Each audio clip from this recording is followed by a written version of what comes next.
안녕하세요. 법무법인 마음다입니다. 복잡한 법적 갈등 속에서도 여러분의 권리를 지킬 명확한 길은 반드시 있습니다. 저희가 의뢰인의 입장에서 치열하게 고민해 찾아낸 실질적인 해법과 노하우를 전해드립니다. 끝까지 시청하셔서 막막했던 고민을 해결할 실마리를 꼭 얻어가시기를 바랍니다. 상담 오시는 분들 중에 이미 다른 변호사님과 사건을 진행하고 계셨는 분이 종종 계십니다. 오셔서 이제 변호사를 바꿔야 될 것 같다라고 심각하게 말씀을 하시죠. 실제로 그분들과 상담을 하고 사건 진행 상황을 한번 봐보면 담당 변호사님들이 바쁘셔서 그런지 사건이 좀 더디거나 서면 제출이 잘 안 되는 경우가 더 있습니다. 예를 들면 이혼 사건이 한 10개월 정도 진행을 했는데 소장만 제출하고 재산조회나 상대방 서면에 대한 반박이 제대로 안 되고 있는 경우도 있고, 그래서 그런 사건들은 저희가 이어서 이제 진행을 했죠.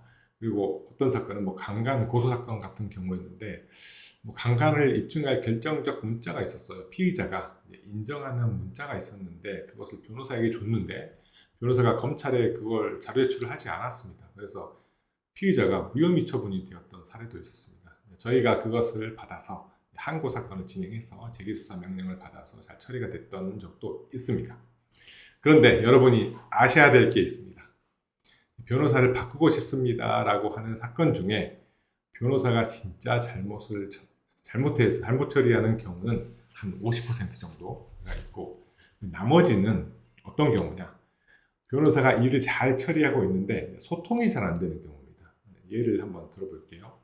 한 번은 저희에게 이제 위력에 의한 미성년자 강간 사건이 한번 들어왔었습니다. 그 경우에 피의자 가족이 저희를 찾아왔죠. 피의자는 구속되어 있는 상태였고, 의뢰인은 이제 서초동 모 법무법인을 통해서 변호사를 통해서 사건을 진행하고 있었는데, 가족들이 와서 이제 하시는 말씀이 변호사가 아무것도 안 한다, 변호사랑 연락도 잘 안 된다라고 하셨죠. 그래서 저희가 이제 사건을 수임하고 기존 변호사는 이제 사임을 했습니다. 사건을 수임하고 나서 지금까지 어떻게 사건이 진행됐는지 사건 기록을 저희가 들여다봤더니 기존 변호사님이 사건을 너무나 잘 진행하고 계셨어요. 이제 의견서도 수차례 내시고 사건 분석도 너무 잘해놓고 관련 사례, 대법원, 헌법재판소 판례까지 제시를 하셨고, 심지어 소수 의견까지 분석해서 제시를 하고 계셨습니다. 그런데 중요한 것은 의뢰인이 느끼기에 변호사가 아무것도 안 하는 것처럼 느끼는 게 이제 중요한 포인트죠. 그래서 문제는 이제 소통입니다. 변호사가 열심히 일하면 의뢰인에게 자세히 설명해 줘야 될 의무가 있습니다. 이번에는 어떤 내용을 변론할 거다, 어떤 서면을 제출할 거다, 어떤 점이 불리한 점이고 어떤 점이 유리하다 등등을 이제 다 알려줘야 되는데 그 변호사님은 그게 부족했던 거죠.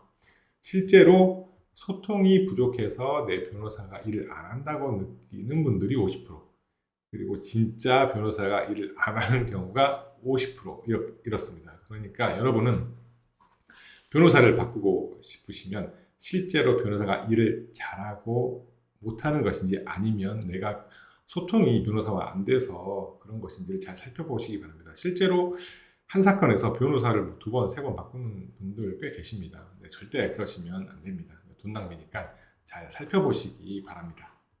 오늘 영상이 여러분의 막막함을 해결할 작은 실마리가 되었길 바랍니다.